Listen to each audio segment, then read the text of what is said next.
Good evening from Rwanda. We're here at the MWC Kigali. It's the last day, and I'm here together with Angela Wamola, Head of Africa at GSMA. Hello, Angela. Nice to meet you again. Hello, Akim, and thank you for inviting me. It's always a pleasure. We're here at the last day at MWC Kigali. So, what are the key takeaways from these 3 days of conversation, panels, and gatherings? I think the biggest takeout for me is we are at a very good opportunity in leveraging digital inclusion, AI, and how we can overcome our constraints in terms of sustainable investments around continued investments for 5G, emerging techs and beyond. And so when you look at the biggest opportunities that are there before us, it's about how can we attract sustainable investment towards emerging technologies? How do we continue having digital innovation, as well as ensuring that we do not leave anyone behind in terms of digital inclusion? And so there are 3 areas of opportunities that we have discussed here in MWC this past 3 days. The first one being around entry-level devices, smart devices, and how we can be able to have those available to at least 70% of the population who currently have access to broadband technology but have never gone online. And that way we look at 2 announcements that came out of MWC Kigali. Number one being that together with the ecosystem of partners and the oval operators, the G6, the ecosystem has come up through the Handset Affordability Coalition, and minimum specifications for 4G entry-level devices towards understanding whether manufacturers of devices, original equipment manufacturers are able to produce smartphones and smart devices that the majority of the underserved population are able to afford. We're looking at $40 and below devices for the majority. We're talking about a smartphone, not a feature phone, correct? Smartphone, yes, indeed, entry-level smartphone devices. So opportunities around fit-for-purpose specification that allows for quality of service, requirements that to be met, but at the same time is affordable for the majority of the population that is currently underserved. At the same time, we're also looking to see how we can call for bold actions across African states to sort of emulate what South Africa has done in removing the 9% ad valorem tax, which is the luxury tax on entry-level devices, 2,500 Rand and below, which is about $150 and below. And this allows affordability of devices to be prevalent in the market, which allows also bundling of maybe data services for those who are looking to have those commercial propositions to their customers.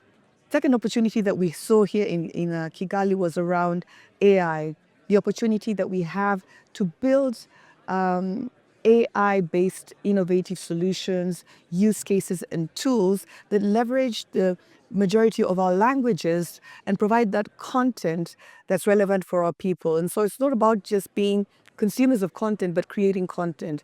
And the conversations that have been held here are around low resource languages, small languages. How many languages can we be able to bring to the AI space in the shortest time possible, and leveraging a crowding in of resources from the ecosystem to be able to build those use cases, applications, and tools, leveraging as many languages as possible. And then lastly, when you look at the other side of the coin, it's around energy. We talked about energy being one of the biggest drivers of costs that are increasing affordability, not only from the demand side, but also from the supply side. And what do I mean by that?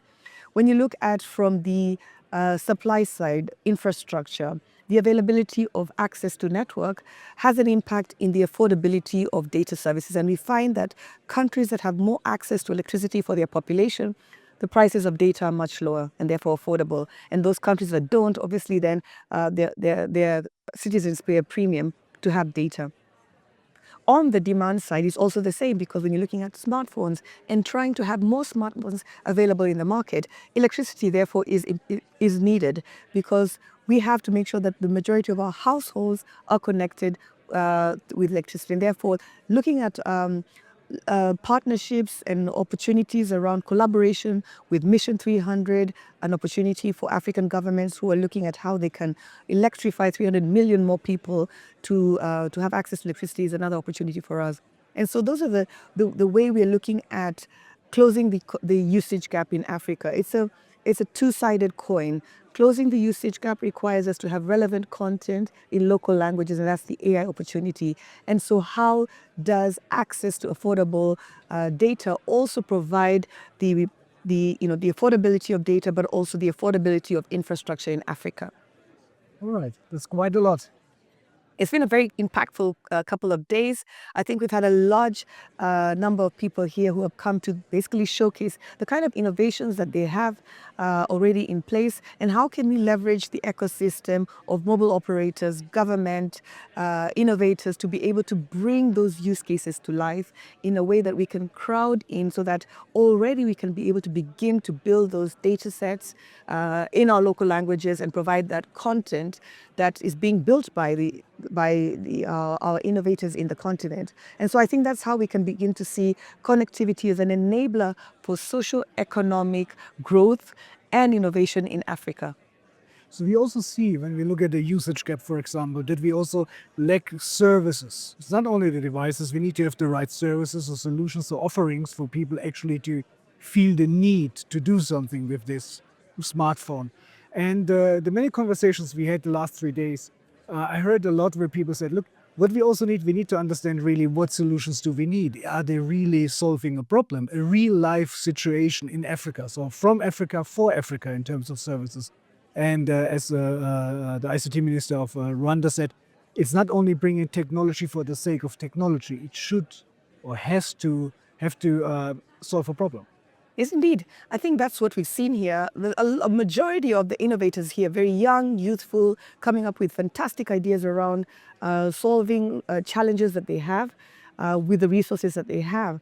And that is what we're looking at in terms of our ability to be able to leverage the power of AI to create those AI-based innovations that solve a local problem, or at the same time provide that content that our people are willing to engage with. And that's what provides that sort of two-sided of the coin, as we've talked about it, in terms of demand versus supply. And so if we can't continue talking about the barriers for adoption being lack of relevant content in local languages. We have an opportunity now to leverage these AI-based innovations to be able to solve those problems in the shortest time possible. So besides the classical connectivity and usage gap, there was also a 5G summit here during the MWC Kigali. What can we imagine under 5G for Africa? So what are the plans, what are the visions, what are the ideas, where we still have many countries where we only have 3G, 4G, no devices, etc. What is the, let's say, the long-term objective? I think the good news is that in the 5G in Africa Summit, we had that the adoption in terms of 5G across the population has reached 13%, but that's the average in Africa. There are countries that we've seen, like, for example, leaders in South Africa, Nigeria, Egypt, who have shown that it is possible to shorten the time for adoption as the technologies continue to evolve. 4G, as we heard today, took us about maybe 7 years to have adoption. And of course, we have a huge amount of the population who haven't yet been able to access 4G simply because they haven't devices. But when they look at the rate of adoption of 5G, that for them, their experience was much faster in 5 years.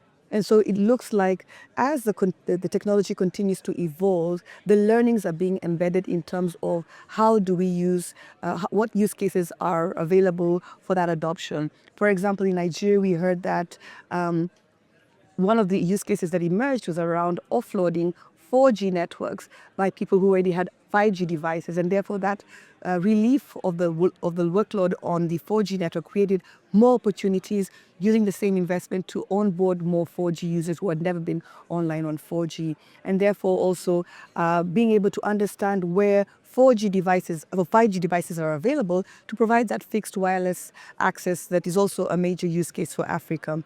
I think last but not least is around digitalization of other sectors, the opportunities around how 5G can be able to provide efficiencies and increase in productivity in agriculture, in health, and in all sectors came through in terms of the innovative partnerships that have come through and the 5G use cases. We saw how Qualcomm is also partnering with innovators towards building those solutions. Examples from Benin, Kenya, and in many areas in Africa, how they're helping them create those solutions leveraging Qualcomm technology, as well as supporting them through their journey towards innovation in terms of IPR, patenting, and all the way to the market. And I think that's what we need in terms of creating those solutions, leveraging 5G technologies with AI adoption. And I think that will be the magic towards shorter adoption times for technology in Africa. So it's more the B2B focus on 5G in that regards. Indeed, indeed. It's around B2B in terms of providing those solutions, whether they are in terms of whichever sector, health, education, but with the consumer in mind being the recipient of that innovation. And that can be consumed on 4G or 5G, but at least in terms of the innovation and where it is needed, whether it's in the hospitals or whether it's in schools, how do you provide those networks? I think one of the standalone networks in Africa still are very low compared to the rest of the world, but I think it's around the adoption and finding utility as Africa on 5G in how we can monetize it, but as well as provide the efficiencies that 5G brings towards AI and other solutions. So when we look at connectivity for underserved areas or critical services, healthcare or critical infrastructure, what role does satellite plays in that regards? So one of the challenges that we also saw in terms of the reports that have been released here at MWC Kigali is we have made a lot of progress in the last 8 years. In 2017, the coverage gap, which is the number of the population that is not covered by mobile broadband, was 35%. Today, it's now at 9%, meaning there's a remarkable progress over the shortest time possible. But there is still a 9% gap. And these are hard to reach areas, mountainous regions, or war, conflict-torn areas that require still to have coverage. And this is where partnerships with satellites, solutions, technologies is evident, because those economies of being able to cover the broadest area, the most difficult to reach terrains, is necessary. And I think those are the kind of partnerships we need right now to be able to make sure that we do not leave anyone behind and move from countries that have almost close to near universal coverage with just 1% or 2% coverage gap, and the wider ones, which have a larger coverage. Then leveraging those technologies can help bridge that coverage gap in the shortest time. So satellite plays actually is more like the accelerator to complete, say, connectivity in this rural area. Because at the end of the day, you're providing digital services, and digital services can be technology agnostic. And so those partnerships in providing the most cost-efficient technology to solve that most pressing, difficult challenge, I think is where we should be able to see a lot of progress in the region in order to make sure that the underserved populations in those areas also are not left behind. And then looking ahead at then how then collectively we can work towards then creating that demand for services around the infrastructure that has already been provided. Like you're saying, 69% of the population is already covered by 4G technology or 3G technology, but has not been utilized fully by people who have never gone online. Thanks a lot. Thanks for your time and the conversation. Really enjoyed it. Thank you very much. Looking forward to seeing you again next year here in MWC. We're looking forward. Thank you. That was TechAfrica News from MWC 2025, and you can find more on techafricanews.com.